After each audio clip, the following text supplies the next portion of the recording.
Fishbowl Studios. Log on to hear us speaking the facts on current events, family, and finances. So be sure to log on each week on Wednesday at 7 p.m. to catch Speaking the Facts with Charlie and JR. Tune in. What's up, everybody? We are back. This is Speaking the Facts with Charlie and JR. Of course, I am JR, and as you can see, my co-host Charlie is playing hooky. So y'all, the Facebook family, y'all have to help me get on Charlie about playing hooky. But we're in the house and glad to be here. Let me get the housekeeping out of the way real quick. Speaking the Facts with Charlie and JR is brought to you by Kiss Wealth Now. Kiss Wealth Now can take care of all of your commercial and residential real estate needs. You can reach Kiss Wealth Now at 214-738-4913. You can also reach Kiss Wealth Now on the internet at kisswealthnow.com. Kiss Wealth Now is all together, Kiss Wealth Now. This show is also brought to you by soon to be up and running Kiss Health Now, because your health is your wealth.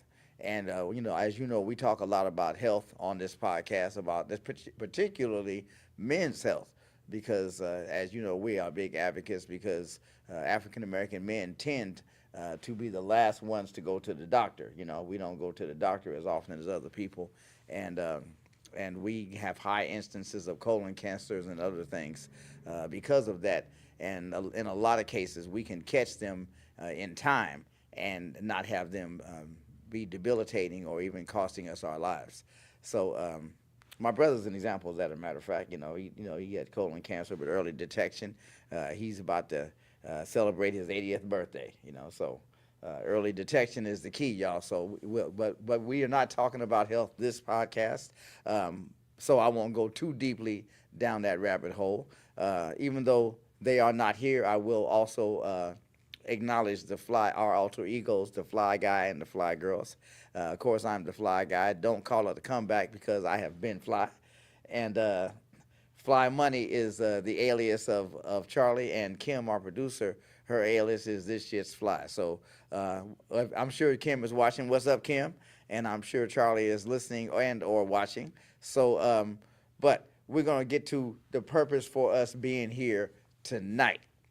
We have a filmmaker in the house with us, Mr. Daryl Sessions. So what's up, man? Glad you could come by and kick it with us. Appreciate you having me. Yeah. So just tell everybody a little bit, about you, as a person, how you got to be the man you are today.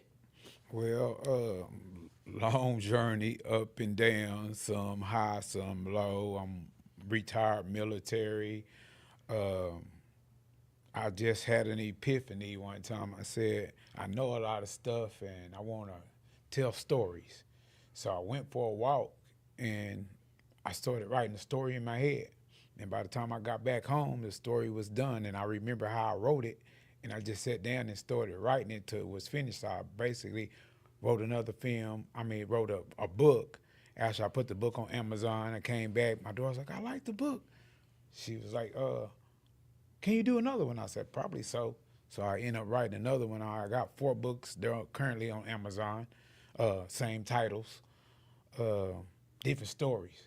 So once I started writing the books, I'm an editor, I produce music, I make music, I'm an engineer. So everything kind of came natural. Like just one thing led to another. So I say, if you're into the art, filmmaking is sort of like a progression. Okay. And so you have a new film coming out, Perfidious. Yeah. And tell everybody watching and listening what perfidious means, because I was pretty caught when you told me what it means. Yeah. So perfidious means deceitful and untrustworthy, and how I came up with that title is my books are called 10 Toes Down. So kind of being loyal and being in I guess saying you're 10 toes down. Little did I know there's like 4 other books and 2 different movies came out this year called 10 Toes Down. So in my book, there's people that's 10 toes down and there's people that's perfidious. So I just went the opposite of 10 toes down to call it perfidious, because there's people that's deceitful and untrustworthy. Okay, and 10 toes down, what is that? What does that mean literally? It means the opposite of perfidious. It means to stand strong, to have somebody's back, so support. You know, Okay. when you're down for a course, people say, you know, I'm 10 toes down. You know what I mean? It's like, hey, they support you. They got all toes on the ground. They're not half stepping with See? you. They're all the way planted. You know, say if you live, you learn something every day. Did you know that, Kim? That 10 toes down was like you standing on solid ground. You firm. You got somebody. Did you know that? I ride bikes. Kim said, "I ride bikes." 10 toes down. Yes. Yeah. So that's why I asked, because I wanted to make sure that Yeah, that if you generally have somebody, even in a relationship, if somebody is true to you, you'll say, "Oh, she's 10 toes down," like they holding it down. Okay. Your partner that's the same sex, you'll be like, I'm 10 toes down, just meaning through it all, I got your back. I'm standing strong with you. You know what I Okay. mean? Okay. And you said you have 4 books that all have the title 10 Toes Down, but they're different stories. Part 1, part 2, part 3. They got different stories, but they're intertwined. So, Perfidious is my movie. In the first 10 Toes Down, there's a group of hustlers, and they form a team. And within a team, some are more loyal, some of them are ambitious, so they start crossing each other. So that's trying to get into the movie. But I say how the books are intertwined is the main character, he meets a random girl, and he just like, they meet each other, start dating. But my second book is about her and her friends and how they're 10 toes down. You know what I mean? okay. Then she's like a wealthy business owner, and she has like a general manager. And so she has 6 sisters. So book 3 is the one that works for the second one. So all the books just keep on. They know each other. It's kind of in the same. You might be reading and say Whitney Coffee House, and you'd be like, oh, that's in the first book, because you'll see it in every book. Okay. So, Perfidious. Tell us. Although it is, like you said, untrustworthy, deceitful. How does that apply to the movie? Well, first of all, when does your movie come? It came out already? No, well, we Friday we did the premiere in Arlington at the Look-In Theater. I was very happy. We could seat 100. We seated 91 people. I saw this movie, and listen, when I tell you I got tired of this movie, because you have to edit it and you have to go over it, and you're doing a lot of things, and I just got tired of seeing it. Like doing music. It's just like it. Yeah. You know what I mean? You might get a song and you get tired of it because By the time it's finished and ready for everybody else here, you're tired of it. Exactly. Yeah. And as you know, with music, you don't know how the public is going to perceive it. You know what I Right. mean? You like it, it's your work. Right. So with Perfidious, I liked it, and I would get bored with it, and I was like, well, so I didn't know. I mean, I got a standing ovation. I had a lot of support, and people was coming saying, I had a girl, she's a friend, and she saw every scene. She said, I couldn't put it together how you was doing it. She was like, I thought it would be good, but it's even better than I thought. So I'm excited now, because after getting reviews, and I know it was honest reviews, because people was telling me what they didn't like about it, Yeah. as well as what they It was liked what they about did, it. yeah. So it's off to my distributor, and anybody that's in film will tell you, it's not like you get to pick a drop date and your company tells you when it's going to drop. Basically, you get licensed through a platform. It might be Amazon, Tubi, Hulu, whoever puts you out. And when they license it, they put it out. You can literally be looking for it, and your title won't be live. Once it get licensed, you know it that it's going to be live, but you don't actually know when it's going to go. So right now, I'm working on the second one. Like, it's a full feature. Everything is done on it. So I'll be working on this one, and then it'll just pop up. Well, tell us about the main characters in Perfidious. Okay, so the main character, he's played by Dayton Williams, and when I tell you, if you pay attention to him and you'll pay attention to the DFW area, he's what I call next. Like he's very hot. He's a good actor. Like he improv. He just deliver his line. When you see the film, you'll see he's a natural on camera. So him and his best friend, they're hustlers, but they're big time hustlers. And Ray is very ambitious, his best friend. So he takes a trip to Houston and he's careless. And what happened is they get messed over on a lot of money. So it grounds them and they have to start all over.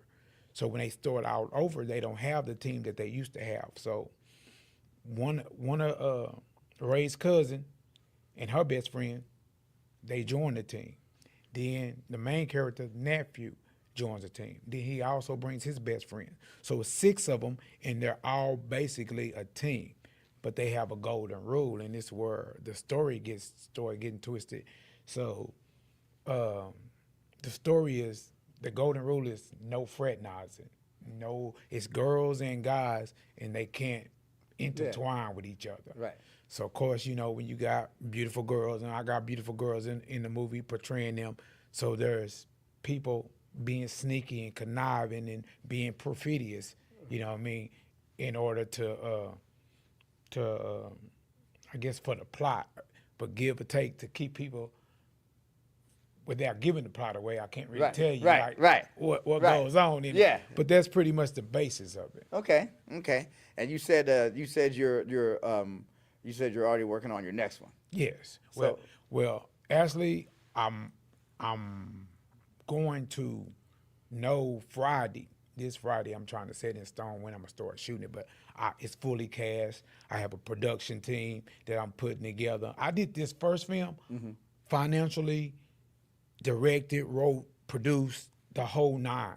And when I tell you, it's a feat to do everything, to wear every single hat. Yeah. So I won't never do it again. Like the team makes the dream work. Is it what they say? Yeah, Teamwork makes yeah. the dream work. I'll employ a team. But to be honest with you, just how music is, once you know the formula, like you lay in the track, you lay the bass, and you lay the guitar, you lay your drums, everything in music that's structured, film is the same way. So once you know how to do it and put it together, it's the same thing as laying the track. We're gonna put the bass down, and then we're gonna put the drums, and we're gonna put the melody, you know what I mean? Then we're gonna top it off with some lyrics and make it a full song. Just as how film is. It's pretty much the same.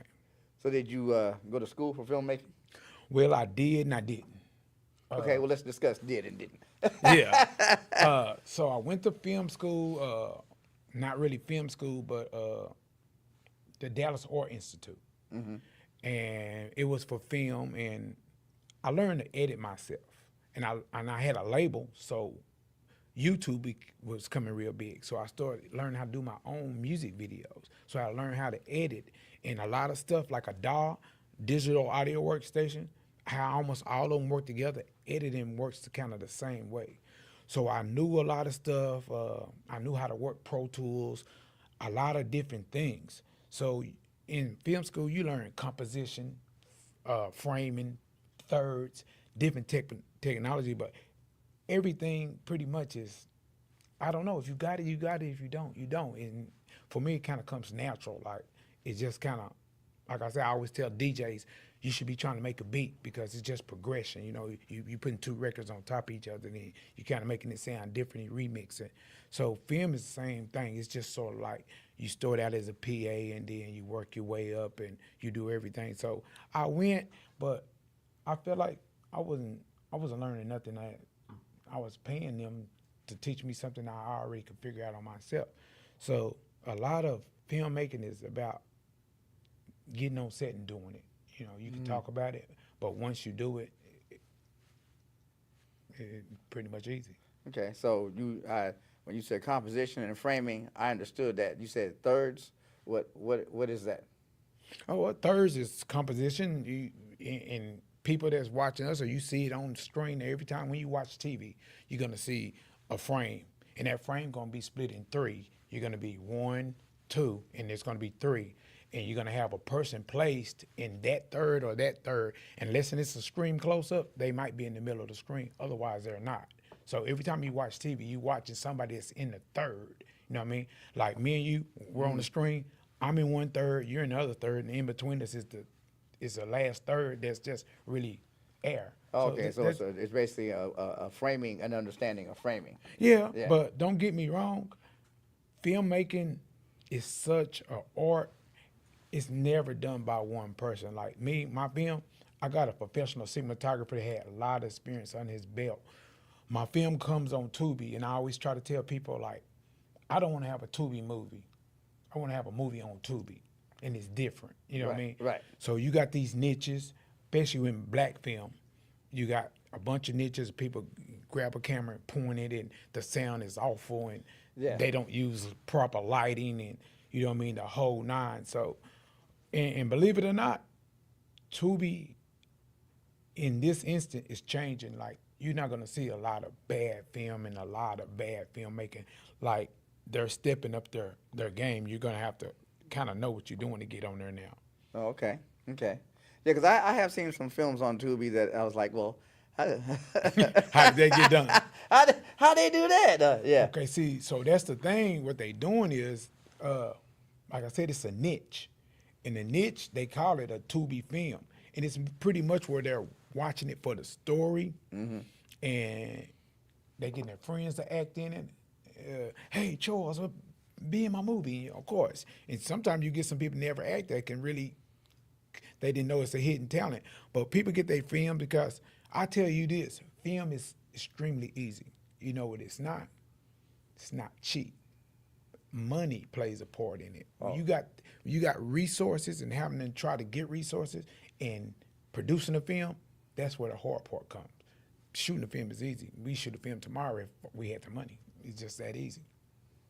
Okay, well, when you say we could shoot a film tomorrow if we had the money, I don't know if I could shoot a film tomorrow if I had the money, you know, because I don't understand enough about what it takes to make a good film.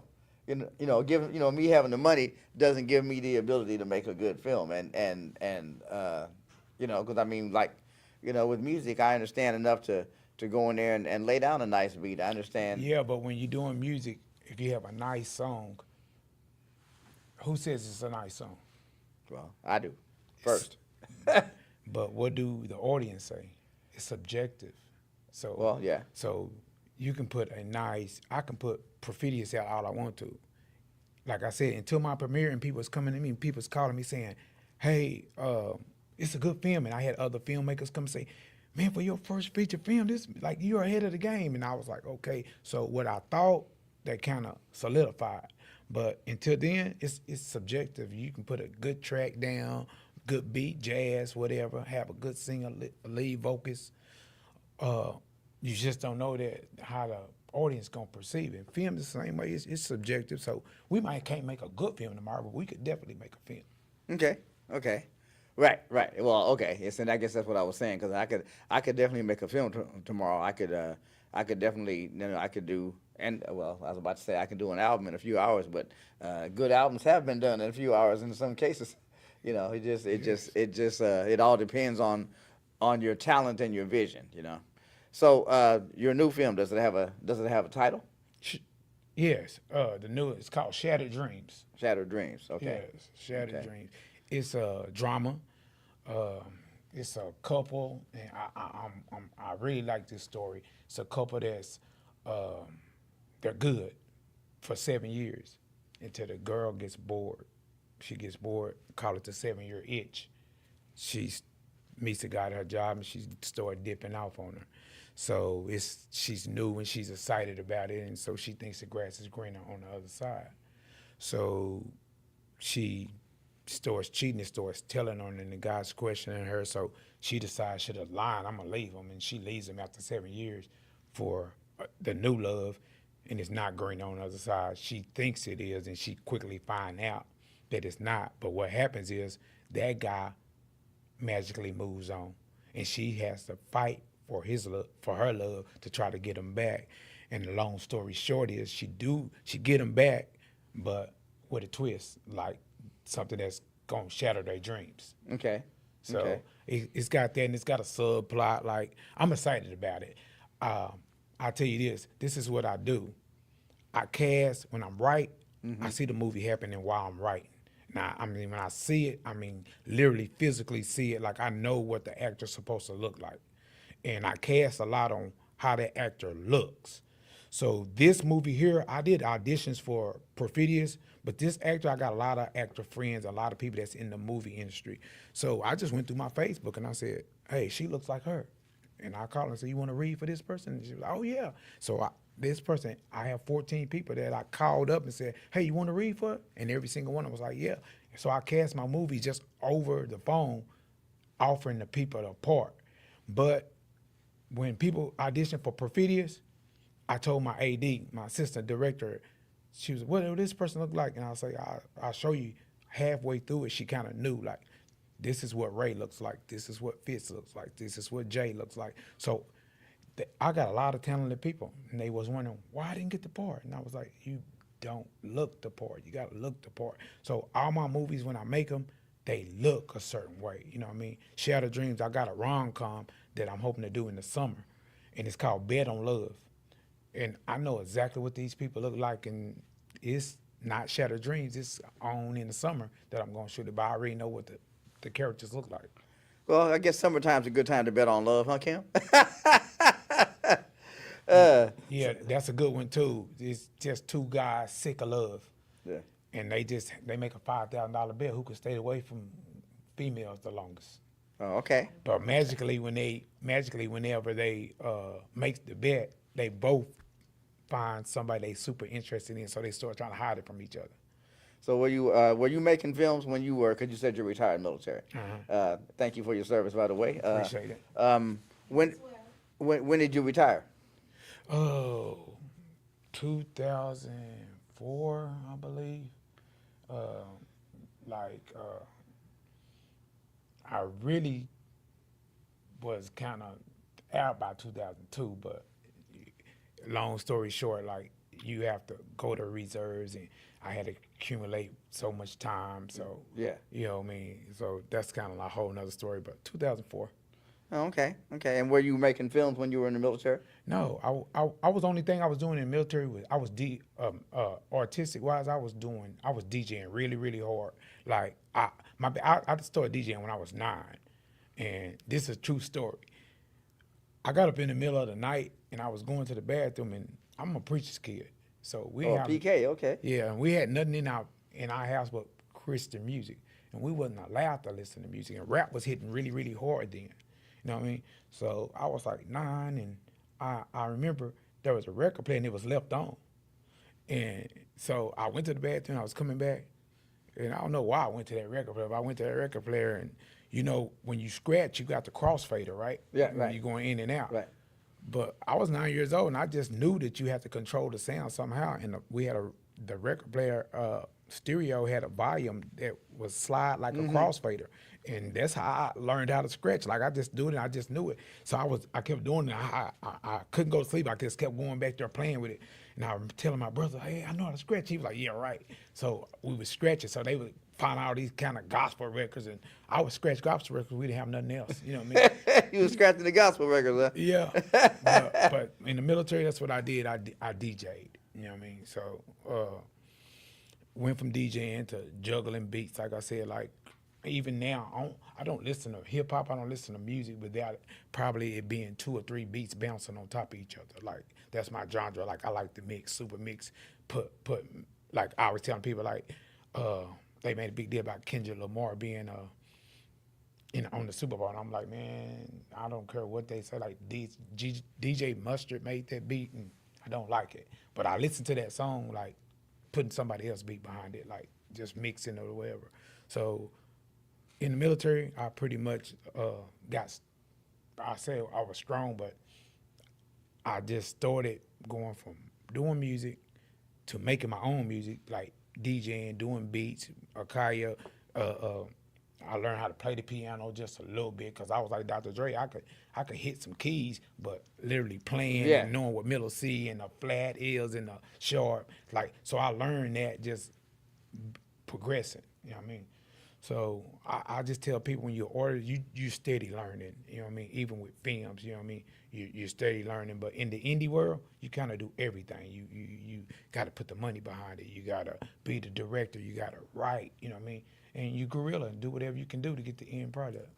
Yeah, exactly. You know, and once you start, and like you said, you know, it you can make a movie or make a record today if you got the if you got the money and the resources to do Right. it. You know, the money and the resources to do it, and that's the thing. You know, even back when I was doing music actively, you know, you know, recording.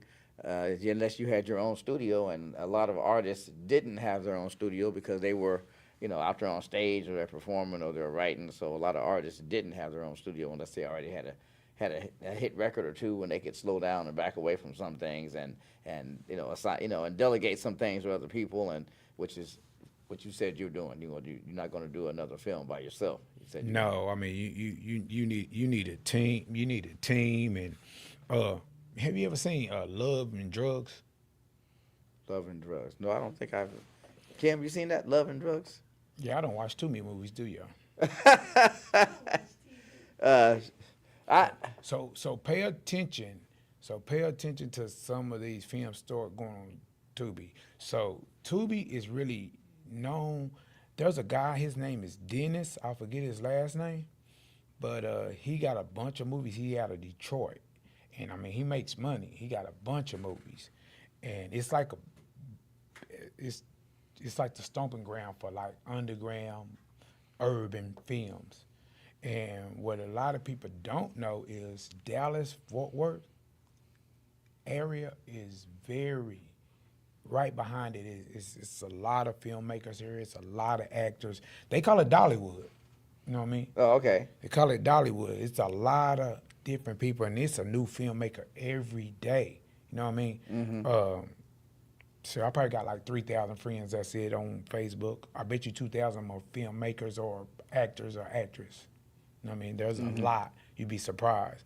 So it's growing. There's a studio downtown Dallas just opened up. There's a few people that got underground studios, and like I said, it's for the taking. Like if you do it right, you promote right. It's a little money in it.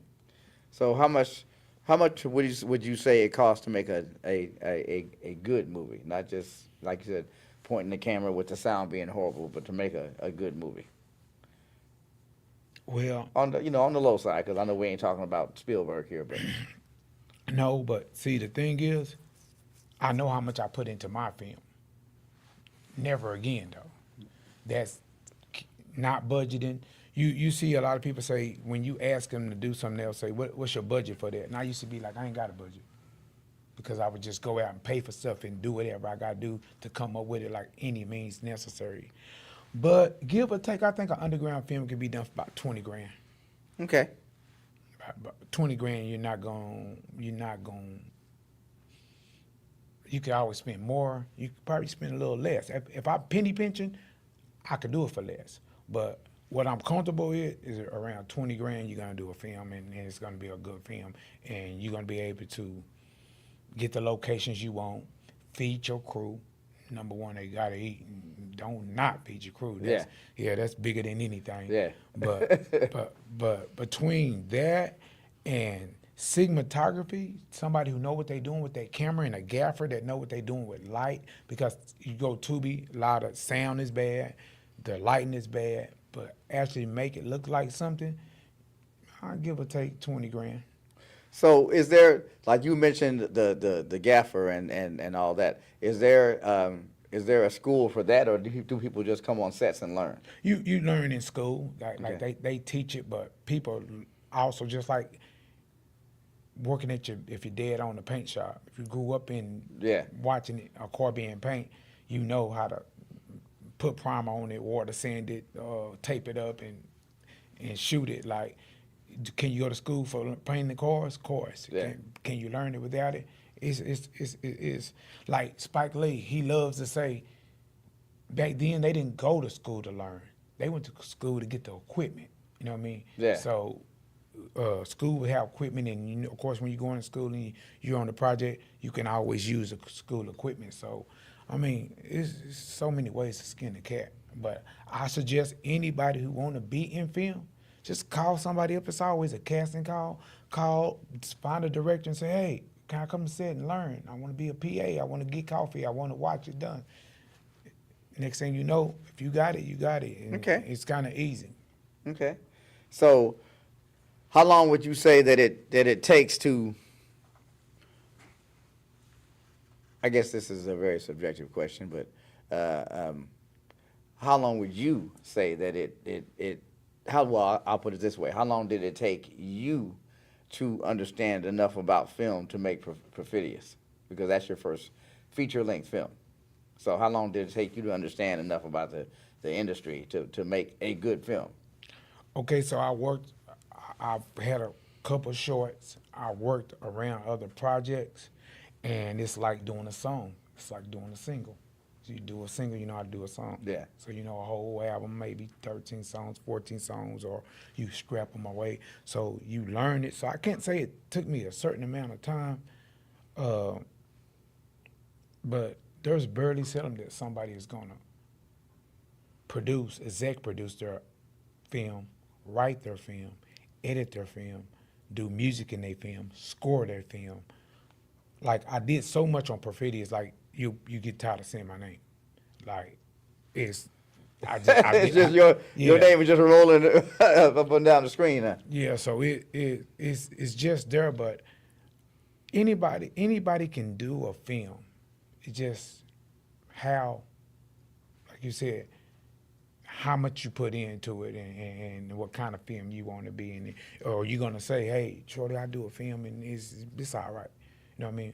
Or you're going to do a film and make sure and get the right cinematographer and get the right AD and direct it. And like I said, when you got to wear a lot of hats, like I had to produce on my own film. And when you're producing, you're coming up with locations, you're handling all the chaos. You know what I mean? Yeah.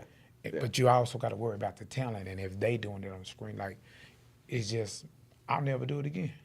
I'm going to have a team and put together, and we're going to do a film really fast, and we're going to knock out Shutter Dreams.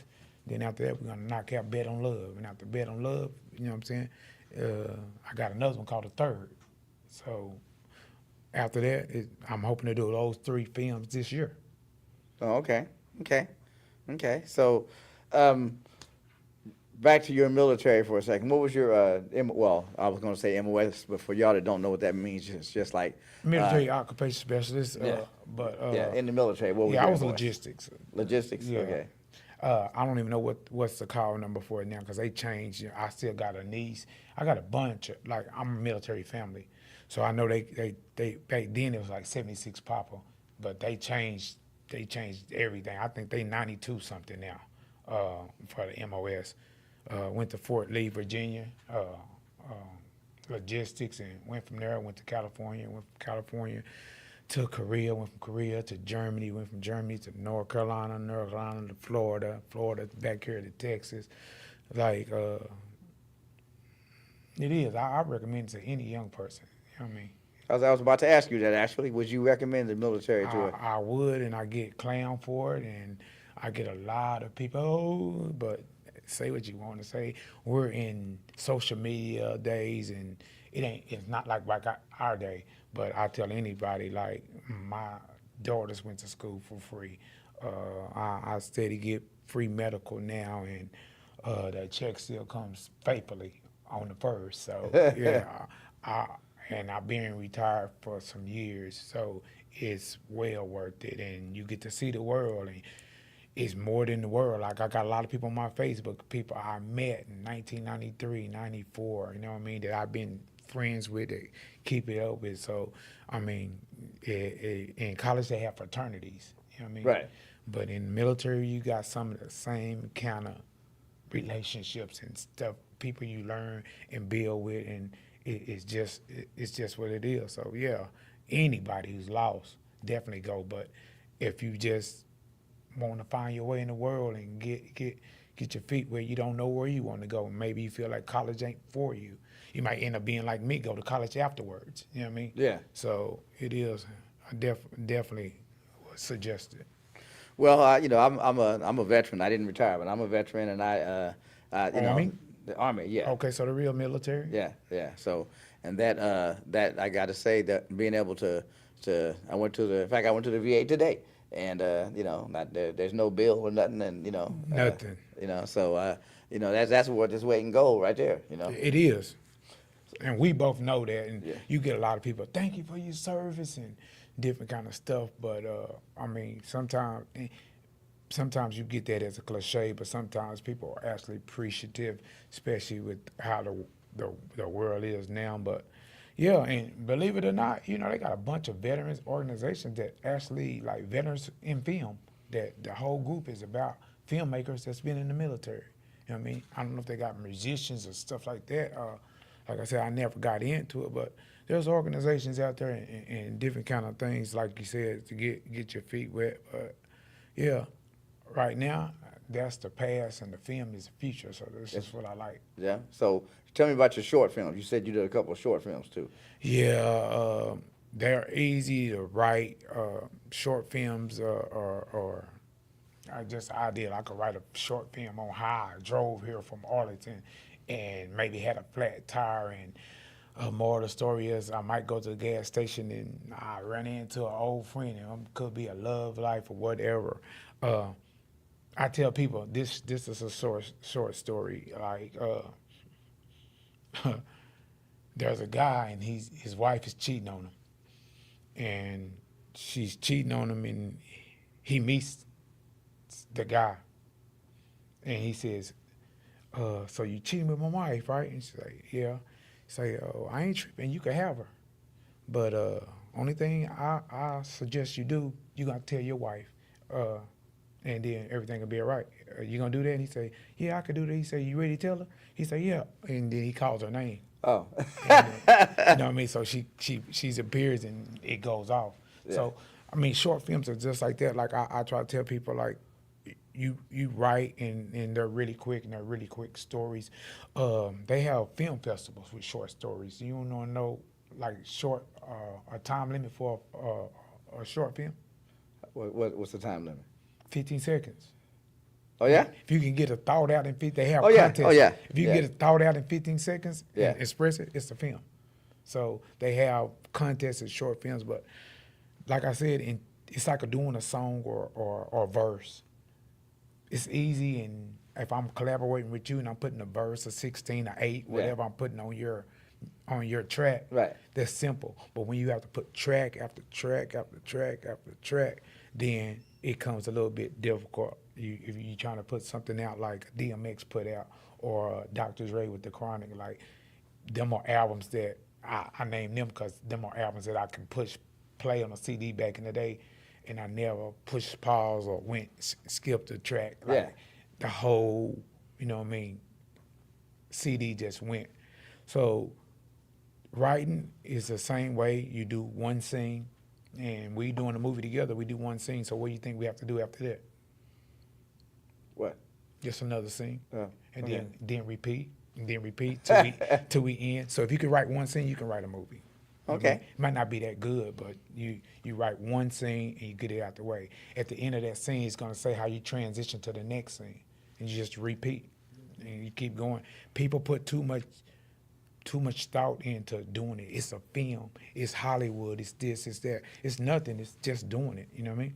Mm-hmm. It's the same thing as Stevie Wonder gonna play C minor the same way I'm gonna hit C minor. You know what I mean? Just because he's Stevie Wonder doesn't make that C minor special. It might be where he go from the C minor, but it's still gonna be C minor. You know what I mean? Yeah. So film is the same way. You get Spike Lee to do a scene, but he's still gonna write that scene the same way I write it. So do you use a storyboard? I don't, and people do. Listen, I don't do conventional. Like, you got a EP, which is executive producer. Mm-hmm. He comes with the money. Then he hires a director, and the director comes with a crew. And the crew is split up in like your AD, who's your administrative person, your assistant director. Then you got your camera people over there, which is your DP, your director of photographer. He has gaffer that moves lights and sets lights up, and he has PAs that move the lights. And all these are departments, you know what I mean? But like Perfidious, everybody did everything. So I had a DP, but when it was time for us to go, and we was cramming for time, we were always a gaffer. We was all moving lights, and we were always doing everything that we had to do to get it. And at this point, anybody that comes in and worked in Hollywood or does anything structured, I don't want to work with them. I'd rather work with just the whole goal is to get the movie done by any means necessary. You know what I mean? So I might have to call up a friend and say, hey, we got a living room set. I need your living room because I can't use pure space or set or something like that. You just got to get it done, and that's the whole goal. So you said you might have to call a friend and say, I need your living room. Well, what did you have to do that with Perfidious? And if you did, what kind of examples of that did you have to do? Yeah, so I had a guy, his name is Tim. He owns a shop in Fort Worth, and he had a beautiful house. And he let me use his house for 2 days. And in the main character house, a lot of scenes happened. So we was able to use his house. That's a good example as he let me use it. And another bad example is I had to use pure space because the hustlers in my movie, they're musicians. The guy's an engineer. So their bass is out of a studio.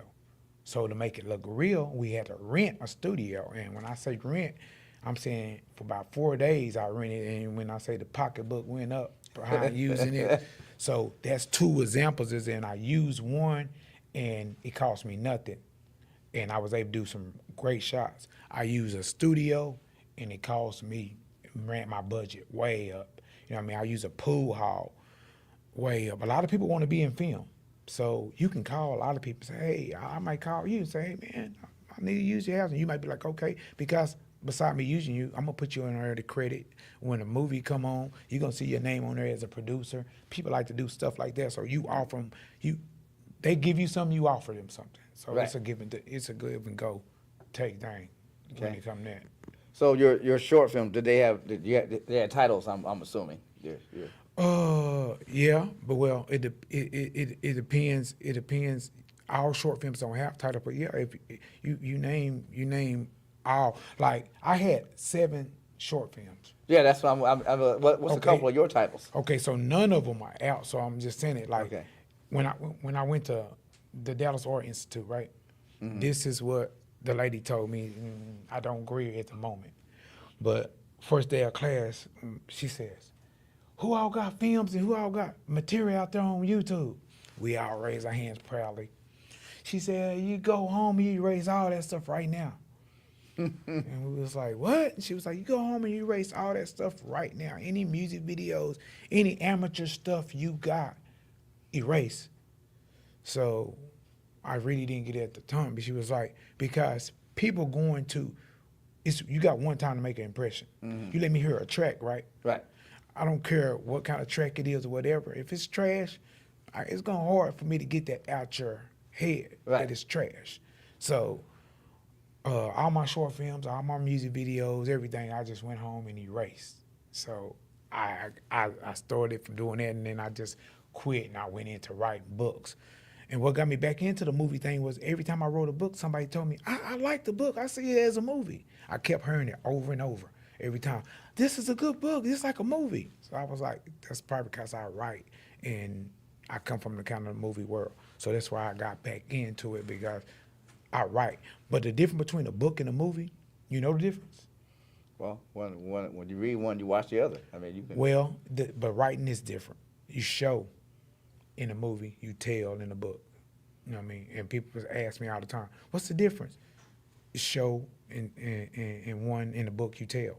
You know what I mean? So a movie is actually way easier than a book. I mean, much easier. And it's easy and it's less money. You know what I mean? It cost me $0, 0 cents to put a book on Amazon. Basically, $35,000, $40,000 to do a movie. Go figure. Okay. Yeah, but you know, if it is your calling, if it is your craft to do movies, then you know well, I can't say that because there are authors who make quite a bit of money, you know. So but you know, if it is your craft, you don't mind investing in what it is that your heart tells you to do, and I guess that's what you're doing. Yeah, but you can go on podcasts right now, and like I just noticed from watching different people like Master P, they'll tell you just zero money in music right now. And I'm not in the world no more, so I don't know, but that's what they say, is zero money in it. And in film, especially AVAD and like where people are playing commercials doing your movies, like on Tubi and Hulu and Amazon and stuff like that. It's about advertisement, and don't matter how good the movie is, you just don't know if you're gonna get. It's a chance you're taking that you could spend $40,000 and not get a penny back. I've heard stories. At the same time, you might spend that $40,000 to get $250,000 back easy. So it's a give or take. Same as doing an album. You don't know if you're gonna get the money. I don't do it for the money. I wish I was rich. I just do a film every day and forget about it. But that's another story. So if someone, you know, because we're getting close to the end, if someone wanted to, do you accept investors for your movies? First of all, I guess that's the next question. Okay, so yay and nay. So I did a film and I put a screener out and I shot it. I won't call their name because I don't want to put them out there, but you seen their name before. So I put a screener out and I just shot it to them for distribution. So instead of them offering me to distribute my film, they came back saying, hey, we could put money behind your film and we give you $20,000. And I got excited and I went to bed like, I'm about to make movies. You know what I mean? Like these people give me $20,000 to do a movie. And I said, okay, so I couldn't sleep because I was excited. So I got up and I got on the computer and I started going through the contract. And the contract was like, they give you $20,000 and then they want that $20,000 back plus 50%. Then they want to add $25,000 to the contract saying that they are promoted, but to promote that film, so you're in the whole $45,000 off the muscle. You know what I mean? Yeah. So I still was excited, like I'm about to still do this film. But then I went to bed and I couldn't sleep, and I kept thinking, why would these people give me $45,000 for a movie if it ain't $45,000 in this movie to be getting back? It's $45,000 to get back. Then people wouldn't be offering me the money if it ain't. So if an investor wants to invest, yeah, a downright investor, a bank or somebody like that, yeah. But you got these distribution companies, they're vultures. They know that having money or make your world easy. So they come to you and they give you these 50-50 deals or these touch and goes, as we call them in the music industry. So you know, and you just basically going in the hole. So what I know now and what I did my research, I wouldn't take a film distributor investor, because it's easy for me to say, what do? You do film, you got cameras, so I'm gonna offer you points, you know what I mean? Mm-hmm. So I'll offer you a point and say, hey, when the film make money, I'm gonna give you 10%. Just work for me, do whatever I need you to do. I'm gonna give you take your AD and say the same thing. You take your lead actor and say, I'm gonna give you a point for the lifetime of the film. So a point for an actor is a lot. I might give you 2.5, 3%. So for the lifetime of the film. Now you did work for me for points, this person, and at the end of the day, I got 60%. If film cost me nothing. I spread it 40% out, you know what I mean? Mm-hmm. Well, it's not gonna be 40%. I'm probably gonna end up with 40% because to get your film distributed, the distributor is gonna cost you 20% off the muscle. I'm gonna take 20%, you know what I mean? So all your actors, your cinematographer, your AD, everybody's working for points. You divvy that up, but at the end of the day, you didn't pay for anything. So that's the route I'm trying to go now. I spent my money, I spent savings, like say, hey, I'm gonna spend this and go into the film. Now I'm looking to get it back, but now I'm going in the point system. So it's just where there's a will, there's a way. So find out where it is and see if you can get away with people sinking their money in your project and you going into debt. Okay. So if a person wants to get, if a person wants to, get in touch with you, find out more about you, what's going on with you, how do they do that? Okay, so it's Facebook. At Daryl Session, Daryl Session Film. Like that's my Facebook film page. Or are we spelling DARRELLSESSION, like a class is in session. Daryl Session. I got a Daryl Session Film, and then we got a podcast called Indie Lens Film. We talk to other filmmakers. We talk about our current projects, everything else. But basically, just put my name in Facebook, it's gonna pop up. Okay. So I got the IDBM page that you can put on there, see all the credit, everybody's in the film, and like I said, I'm excited about the project. Well, thank you for coming and hanging out with us. I appreciate it. Kim and Gabe over here is saying that we ain't got to go home, but we got to get the out of here. So we will be back next week, same facts time, same facts channel. Until then, just love yourself, because if you do, it'll be a lot easier to love somebody else. See y'all next week. Hey, this is Charlie, This is JR. host of Speaking the Facts with Charlie and